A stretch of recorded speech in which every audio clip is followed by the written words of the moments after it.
ఇప్పుడు రేవంత్ రెడ్డి అంటే ఆయన ఓ చిల్లర ఆయన ఇప్పటికీ చాలాసార్లు చిల్లర మాటలు మాట్లాడిండు. ఆయన మాటకు క్రెడిబిలిటీ ఉంది. అసలు 4 పార్టీలు మారినోడు, రోజుకు 4 అబద్ధాలు మాట్లాడేటోడు, 400 అబద్ధపు హామీలు ఇచ్చి అడ్డదారిలో అధికారం ఎక్కినోడు, 15 ఆగస్టు కల్లా రుణమాఫీ చేస్తా అని దేవుని మీద ఒట్టుబెట్టి మాట తప్పినోడు, సిద్దిపేటకు వచ్చి ఆయిల్ పంప్ ఫ్యాక్టరీ ఇనాగ్రేషన్ సందర్భంగా 45 రోజుల్లో 9,000 కోట్లు రైతుల అకౌంట్లలో రైతు బంధు డబ్బులు వేస్తా అని మాట తప్పిన ఈ రేవంత్ రెడ్డి మాటలకు విలువ ఉన్నదా? అబద్ధాలు చెప్పుడు, అడ్డమైన మాటలు మాట్లాడుడు, అడ్డదారిలో అధికారాన్ని అనుభవించుడు, అబద్ధాల గారడితో కాలం వెల్లదీసుడు తప్ప నువ్వు చేసింది ఏమైనా ఉన్నదా రేవంత్ రెడ్డి? దేవుని మీద ఒట్టుబెట్టి కనబడ్డ దేవుని మీద ఒట్టుబెట్టి రుణమాఫీ ఎగబెట్టింది నువ్వు కాదా? సిద్దిపేటకు వచ్చి 45 రోజుల్లో రైతు బంద్ వేస్తా అని 65 రోజులైనా రైతు బంద్ ఎగబెట్టింది నువ్వు కాదా? అసలు నువ్వు ఎన్ని అబద్ధాలు? అసలు 4 పార్టీలు మారింది నువ్వు, పూటకో పార్టీ మారి ఏ ఎండకా గొడుగు పట్టే రేవంత్ రెడ్డి నా గురించి మాట్లాడతాడా?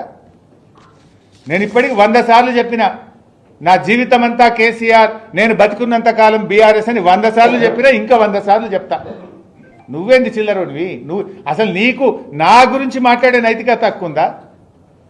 ఇందాకే అన్న కదా, గురువింద గింజ తన కింద నలుపు తెలియదు అన్నట్టు పార్టీలు మారిన రేవంత్ రెడ్డి ఒకే పార్టీ జీవితం అంతా పుట్టుక బీఆర్ఎస్లోనే, చావు బీఆర్ఎస్లోనే అని గతంలో చెప్పినా మళ్ళీ చెప్తున్నా.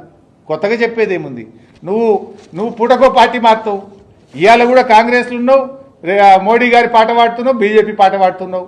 నువ్వు రేపేడుంటావో తెలియని నువ్వా నా గురించి మాట్లాడి? నైతికతకు నిజాయితీకి నేను కట్టుబడి ఈ రాజకీయాల్లో పనిచేసిన, విలువలతో ఉన్నాం. నీకో విలువలే లేవు నీకు.